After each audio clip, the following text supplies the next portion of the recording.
I'm surprised I'm the sperm that made it. Like, what happened to my ambition? It's all gone in one shot. And I can't even act like that was my accomplishment, right? That was my dad's accomplishment. Can't keep riding daddy's cumtails. Can't. Not a way to live your life. Not a way to live your life. I know what you're thinking. I'm too fat for hair this sexy. Too fat for hair this sexy. I look like a heartthrob whose heart throbs. That's right. That's what I look like. Speaking of hearts throbbing, I did something out of character pretty recently. I went and I did a show downtown, and I left with some audience members, and I did a bunch of cocaine afterwards. Do not laugh at that, sir. That is not something to laugh at. You don't put coke in a body like this. This isn't a cocaine body.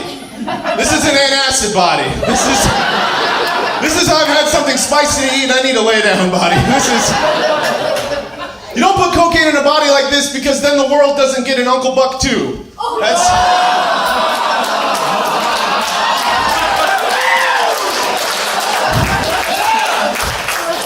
R.I.P. John Candy. No, I was doing coke with these cokeheads, right? And I am a stoner. I'm a stoner, so I just like being part of the rotation. I like everything going right.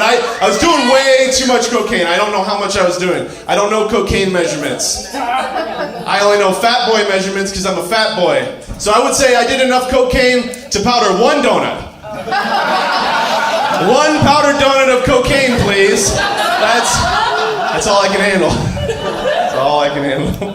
I don't know. I don't want to branch out into too many drugs because I already know I have a problem with weed. I know I have a problem with weed because I run out of groceries before I run out of weed. And there's nothing quite like having the munchies in a fridge full of condiments. Like if I make a pesto and salsa sandwich, is that Mexican Italian fusion? I don't know how this works. I'm single. I'm a single man. Yeah. Single fat man with sexy hair. Yeah. I broke up with my girlfriend over the past 3 years last year, and we had to end things because it was getting kind of sad. We were having depression meals. Anyone have depression meals in a relationship?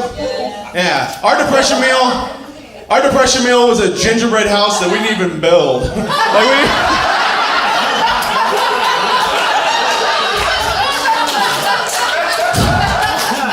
We ate away at the foundations of that house as we ate away at the foundations of our relationship. She tried to break up with me one time because she caught me fucking a fleshlight, which is easily the silliest way to make a girl cry. Not recommended. I wouldn't do it. And what is the protocol on that? Like, how do you can't fix that situation. I couldn't be like, baby, wait! Like, how do you...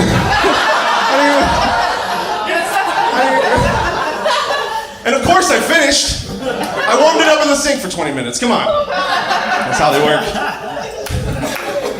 I wonder, you're probably thinking, what kind of a guy uses a fleshlight? And I am from Florida. I'm from Florida. I'm from Florida, yeah. So, bingo right there, that's the answer. Floridians. It's a Floridian instrument. The Floridian didgeridoo, the fleshlight.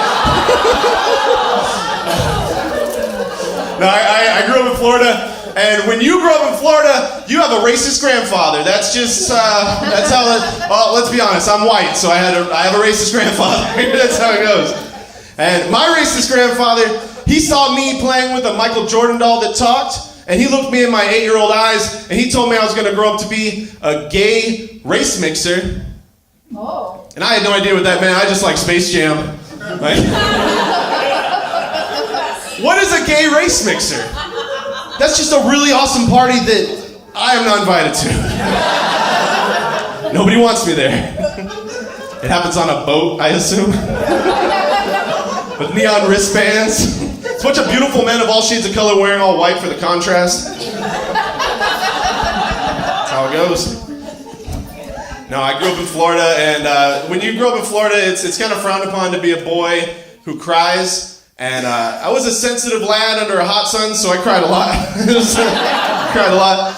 So I feel like I have an expertise on toxic masculinity. I don't think Florida is where it was invented, but it was definitely where it was perfected. So I want to make a Netflix documentary series on toxic masculinity. The first episode is going to be called I'm Bald, and now it's your problem. Second episode, no man is an island except for me. I'm the biggest and best island I've ever seen. And the third and final episode, most crucial here, high fives and why they should hurt. All right, thank you for your time.